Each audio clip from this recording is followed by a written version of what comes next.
کاغذ کی پری۔ پرانے سے ٹاور میں ایک خوبصورت سی شہزادی کو ایک جادوگرنی نے قید میں رکھا تھا۔ شہزادی کو تصویریں بنانے کا بہت شوق تھا۔ وہ ہر وقت کاغذ پر تصویریں بناتی رہتی۔ ایک کرسمس کی رات کو وہ کاغذ پر ایک پری کی تصویر بنا کر دعا کرتی ہے کہ یہ میری پری زندہ ہو جائے۔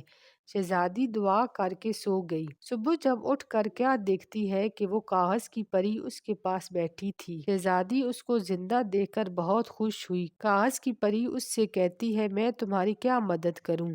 شہزادی کہتی ہے میں اپنے گھر واپس جانا چاہتی ہوں۔ کیا تم مجھے اس جادوگر سے آزاد کر کے میرے گھر لے جاؤ گی؟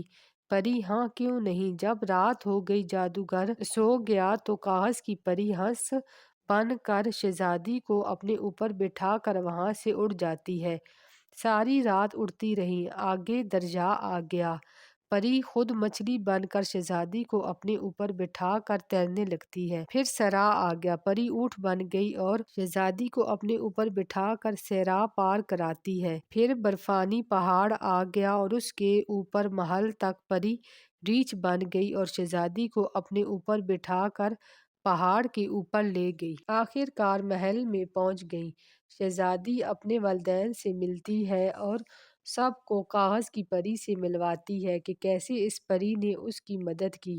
سارے محل میں شہزادی اور کاغذ کی پری کے لیے جشن منایا گیا۔ پھر دونوں محل میں ہنسی خوشی رہنے لگتی ہیں۔